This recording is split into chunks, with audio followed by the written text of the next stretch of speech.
Então tá aí Jamal Lewis dispensado do Newcastle. Um jogador interessante que a gente vem recapitulando os jogadores pedidos pelo Zubeldia na última janela, a gente sabe do Thiago Mendes, que a gente sempre fala, a gente fala do Paul Fernandes, mas um outro jogador que o Zubeldia pediu, trata-se de um argentino chamado, deixa eu só ver aqui o nome dele direitinho, esqueci o primeiro nome dele, o segundo nome dele é Colombato, se eu não me engano é Santiago Colombato, e ele foi destacado inclusive por veículos de scout, mostrando que ele teve uma campanha sólida, volante canhoto, que também pode jogar até como meio campista, tem uma polivalência, jogador do Real Oviedo da Espanha, emprestado pelo León do México, São Paulo tentou contratar no passado, é um volante de boa estatura, técnico e com boa marcação, finaliza, faz gols.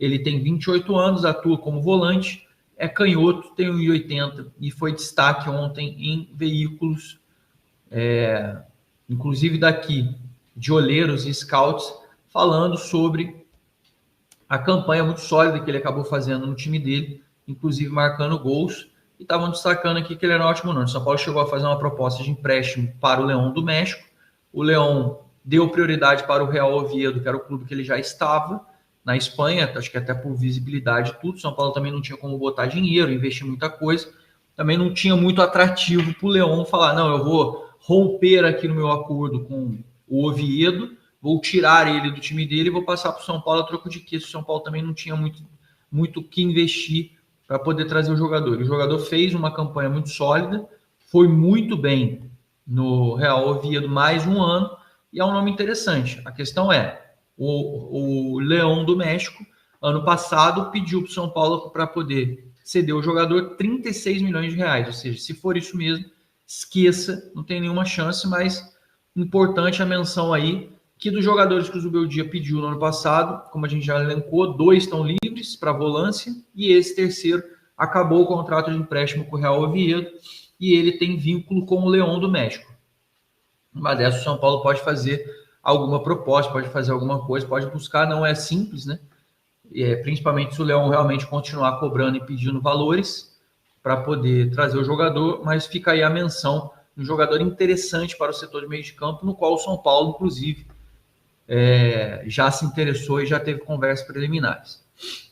E aí, o que eu posso dizer para vocês a mais é que existe uma movimentação entre os diretores, os dirigentes que negociam pelo São Paulo com o mercado para a saída de jogadores, tanto para a saída quanto para a gente poder conseguir trazer mais nomes.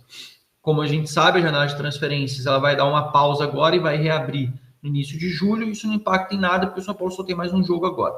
De todo modo, a janela principal ainda virá, o São Paulo fará as vendas, fará os acordos e todos.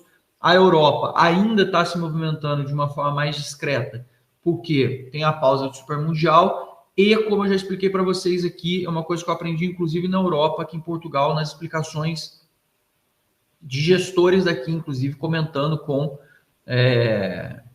comentando em programas, principalmente relacionados a finanças.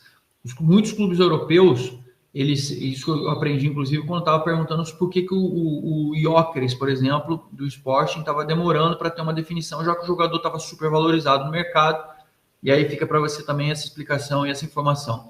Os clubes europeus, tal qual, ou tais quais os clubes brasileiros fazem, como eu expliquei no início do vídeo, eles esperam a virada da temporada europeia, ou seja, quando virar 1º de julho de 2025 agora, como aqui a temporada europeia ela é dividida no meio do ano, ela começa a partir do segundo semestre do outro ano, ao contrário do Brasil, começa em janeiro, os clubes eles deixam para fazer as negociações a partir de 1º de julho, principalmente de concretização. Tem um caso ou outro que tem clubes, por exemplo, que precisam da janela de meio de ano, como o Real Madrid contratou gente, o Chelsea, tem muitos clubes que fazem isso, mas a grande maioria dos clubes eles preferem esperar que a contabilidade seja feita para o próximo período, ou seja, o início de 1º de julho, para eles fazerem essas movimentações. Então, por exemplo, perguntei no caso do Gyökeres, que foi até um exemplo que os caras fizeram lá. Olha, o Sporting só vai querer lançar, por exemplo, uma possível venda do Gyökeres a partir de 1º de julho. Eu falei, mas por quê? Porque daí ele entra no calendário da época 2025/2026. Então é tipo o que o São Paulo faz com um monte de clube que acaba jogando despesa para o próximo ano, às vezes venda de jogador, para poder melhorar o resultado contábil daquele determinado período, daquele determinado ano. E no caso dos clubes europeus, a época começa no meio do ano, eles jogam para 1º de julho, caso eles queiram melhorar o resultado da próxima época. E se o resultado está ruim na época de agora, eles tentam puxar a negociação para antes, para tentar melhorar o resultado do calendário 24-25, que no caso acaba daqui a 20 dias, quando finaliza junho.